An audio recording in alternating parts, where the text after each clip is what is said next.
parole aux associations.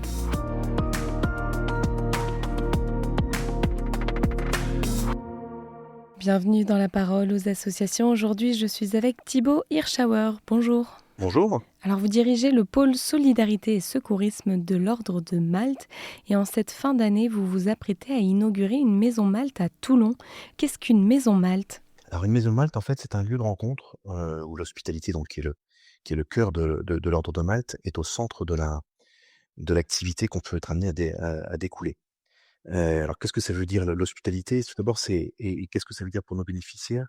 Tout d'abord, c'est un accueil pour les bénéficiaires global et pluridisciplinaire, avec pour vocation pour le bénéficiaire de retrouver en fait l'ensemble de nos propositions d'accompagnement, que ce soit autour de l'accueil et de l'hébergement avec un centre d'hébergement d'urgence, mais également nos activités accueil et cœur de Malte, avec des espaces dédiés, des bibliothèques, des bornes de recharge, un salon de bien-être, un espace informatique, et puis une laverie, la possibilité pour les personnes de prendre une douche.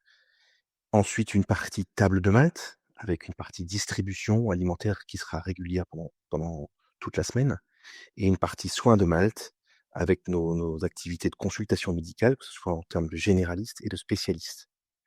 Et puis, au-delà des bénéficiaires, c'est aussi un lieu qui permet de fédérer nos bénévoles, puisque à la fois nos activités de solidarité et de secourisme seront logées dans cette maison Malte.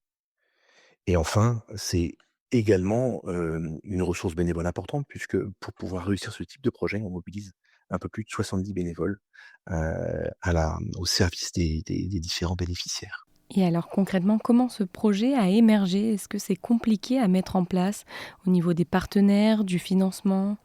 Alors c'est en effet un projet qui demande, une forte, ingénierie sociale. Déjà, il faut pouvoir, analyser, le besoin du territoire et la réalité du territoire pour savoir si ce type de dispositif est nécessaire au territoire. Ensuite, c'est, plusieurs rencontres avec les collectivités territoriales, les mairies, les départements, les régions et puis les partenaires institutionnels, l'ARS pour la partie santé, le CCAS pour la partie, plus suivi des bénévoles.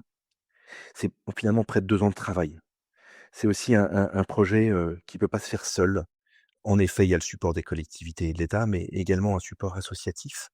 Alors il se trouve qu'avec nous, dans la Maison Malte de Toulon, on a une association qui s'appelle Lilo, qui fait de la réinsertion, pour les jeunes, mais aussi, une autre association qui s'appelle Avastofa, qui va faire de la prévention contre l'addiction, et enfin une épicerie étudiante qui s'appelle l'épicerie étudiante de la Garde, qui pourra nous accompagner, dans le projet, ainsi que la diaconie du Var.